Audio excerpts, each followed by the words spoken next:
now being served.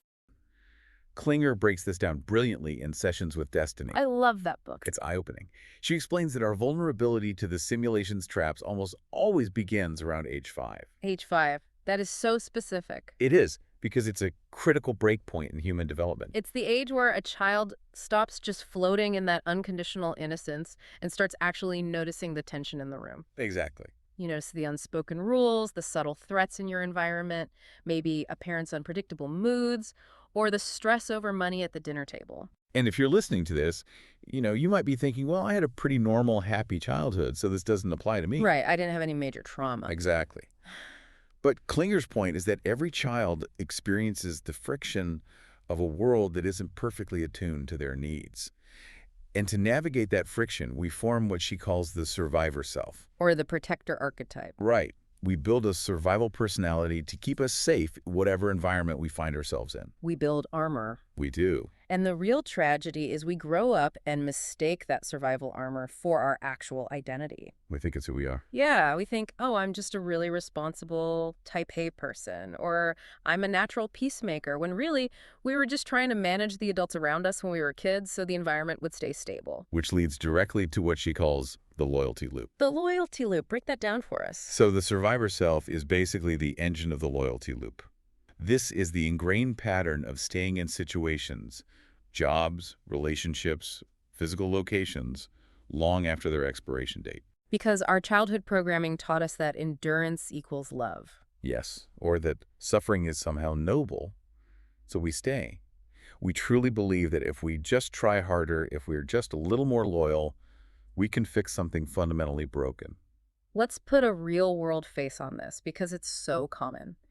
It's the employee at a toxic startup who works 80-hour weeks, missing every family event because they've equated those late-night emails with their inherent personal value. Exactly. Or the person who is constantly trying to fix an emotionally available partner, thinking, if I just love them enough, they will change. They become loyal to the possibility of repair while completely ignoring their own growth. And stepping out of that loop is terrifying for the survivor self. Yeah. Because the armor is comfortable, even if it's completely suffocating. All you've ever known. Right.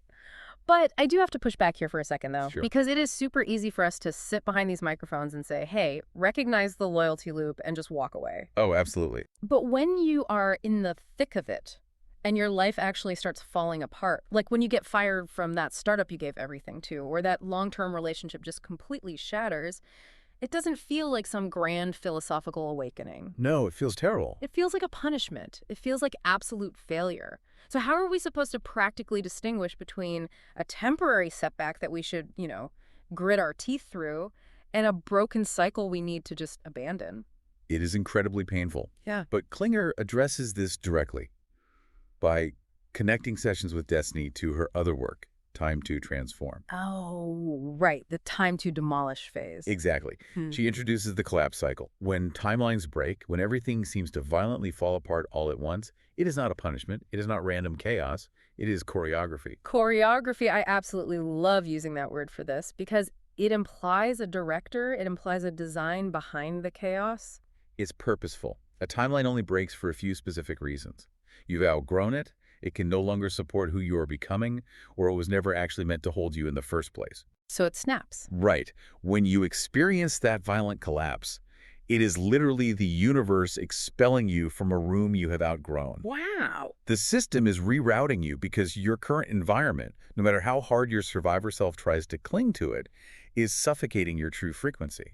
So the collapse is the correction. Exactly. We tend to stay until the lesson is complete, not until the relationship or the job is complete. The collapse happens because your intuition is screaming go, but your childhood programming is whispering stay. And that intense friction causes the timeline to snap. Okay, so let's say you realize the collapse is actually a reroute and you start to detach, you stop clicking those emotional pop-up ads. But the simulation is dynamic, right? Very dynamic. When it realizes you are trying to leave, Right. it doesn't just passively watch you walk out the door. No, it does not.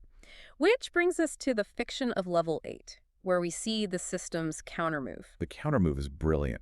It really is. In the story, there are these specific release codes spreading through the population. Actual phrases of awakening, like, INIT 00000002. Right, they act as disruptors. And as these fragments of truth circulate, they create what the book calls awareness clusters. People start waking up. They stop generating that emotional friction that the system feeds on. Because the system is essentially starving for your emotional energy. Exactly. Now streaming.